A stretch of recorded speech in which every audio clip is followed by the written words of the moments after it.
Charlie, obviously back into the team last week. You missed a couple of games, Grimsby and then Port Vale in the Cup. First off, how is the foot? Yeah, everything's fine now. Obviously, I had a nasty cut.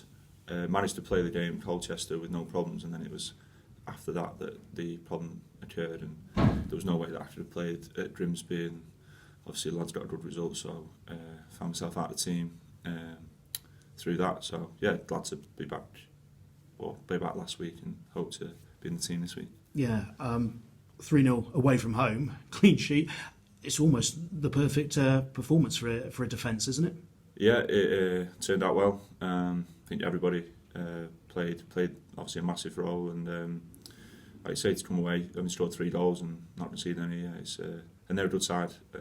Obviously, they're in a bit of a difficult patch at the minute, but they've got some really good players, and we knew it would be a tough game. So glad to get the result. And you said want to keep your place this week, obviously. The one who missed out last week, trying to get back in, is the captain. It says an awful lot for the competition here, doesn't it? Yeah, I think that's clear to see. Obviously, in the defensive department, we've done okay, and we've got some really good players.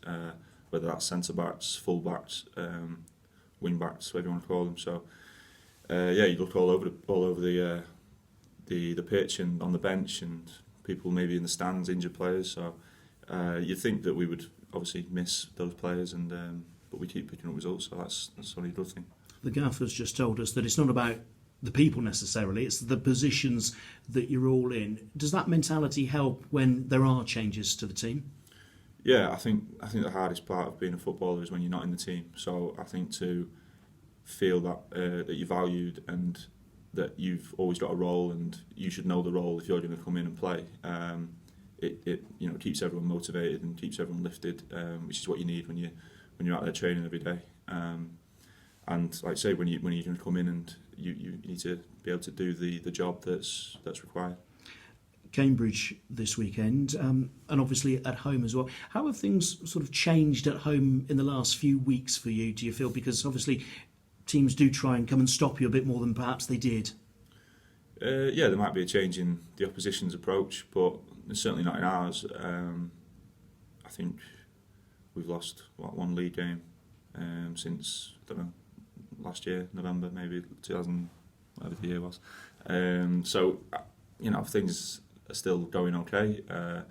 Yeah, different approaches, and it's up to us to overcome those problems that occur. So we're working on that, and I'm sure that Cambridge will be working on a plan, and with every intent to come and stop us.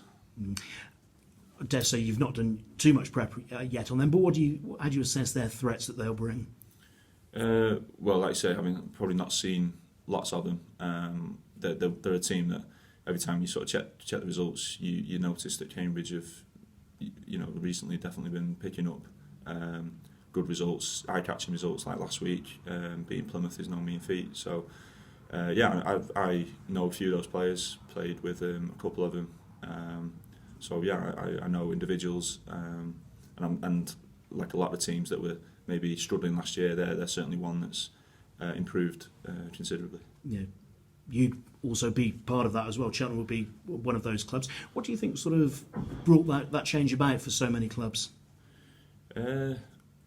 Probably a real desire not to be in the same position as they were, say, this time last year or later, and then obviously, I think keeping the same manager, which they've done, like we have, that helps, because you identify the problems, and then you can build on that if you're trusted to do that. So yeah, we're bearing the fruits of that now, and hope that can carry on.